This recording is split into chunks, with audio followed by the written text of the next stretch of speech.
তারা ঘুমের ভেতরে স্বপ্নের দিকে হেঁটে যায় না, তারা জানে বাড়ির বাইরেই মৃত্যু অপেক্ষায়। তাদের মায়েদের অশ্রু এখন পারাবত, যে অনুসরণ করে চলছে প্রতিটা কফিন। ফিলিস্তিনি কবি, লেখক ও শিক্ষিকা হিবা আবু নাদা ইসরায়েলি বোমা হামলায় শহীদ হওয়ার আগে সর্বশেষ এই কবিতাটি লিখে গেছেন। গাজাবাসীর ঘুম ভাঙে বোমার শব্দে, আর প্রতিটি রাত ডুবে যায় অনিশ্চয়তায়। এখানে মানুষের প্রতিটি মুহূর্ত কাটে শঙ্কায়। এবার ইসরায়েলের নিরাপত্তা মন্ত্রিসভায় পুরো গাজা দখল করে নেয়ার ঘোষণা দিয়েছেন নেতানিয়াহু।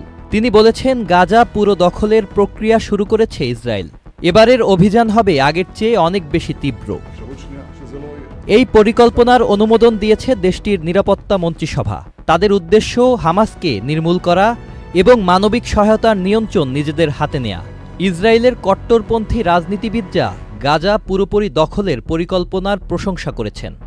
এই অভিযানে গাজার সাধারণ মানুষকেই সবচেয়ে বড় মূল্য দিতে হচ্ছে। ইসরায়েলের দাবি, তারা বেসামরিক জনগণকে দক্ষিণে সরিয়ে দিচ্ছে।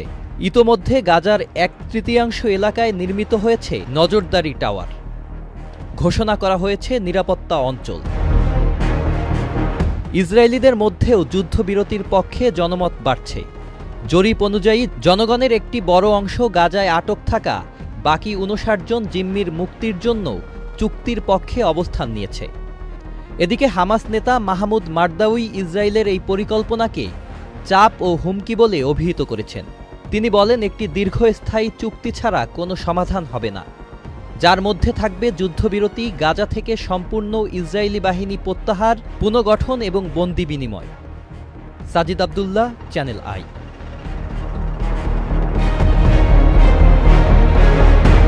ওয়ালটন আবারও মিলিয়নিয়ার অফারে ওয়ালটন ফ্রিজ কিনে আপনিও হয়ে যেতে পারেন মিলিয়নিয়ার।